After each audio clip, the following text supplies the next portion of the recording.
Dimitri Rogov, je suis ancien patron-pêcheur et actuellement je suis président du comité régional des pêches et des élevages marins de Normandie. Le comité régional, c'est une structure publique de droit privé qui défend les intérêts des pêcheurs et uniquement des pêcheurs.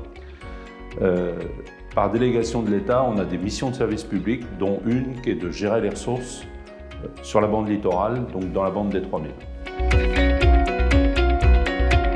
Les développements industriels en mer viennent en concurrence avec notre activité ancestrale.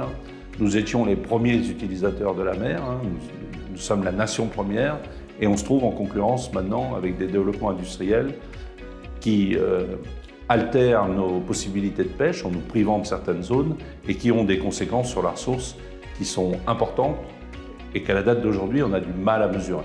Obligatoirement, tout ce qui est fait en mer, tout ce qui est mis en mer interfère avec la ressource, avec des conséquences qu'on mesure encore mal.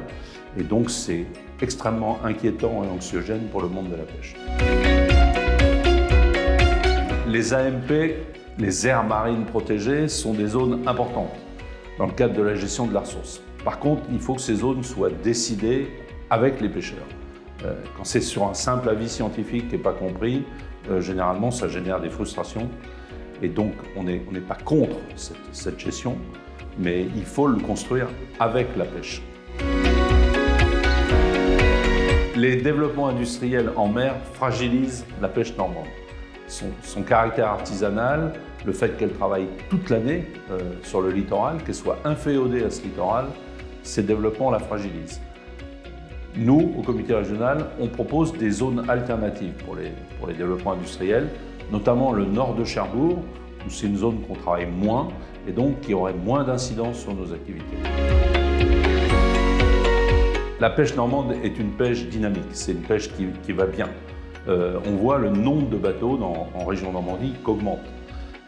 Depuis une dizaine d'années, on a multiplié par 10 la ressource coquille Saint-Jacques. Et depuis 6 ans que je suis en responsabilité, j'ai vu arriver 32 bateaux neufs, tous segments confondus. C'est donc une pêche qui croit en son avenir. Il ne faut pas que les développements industriels freinent ce développement.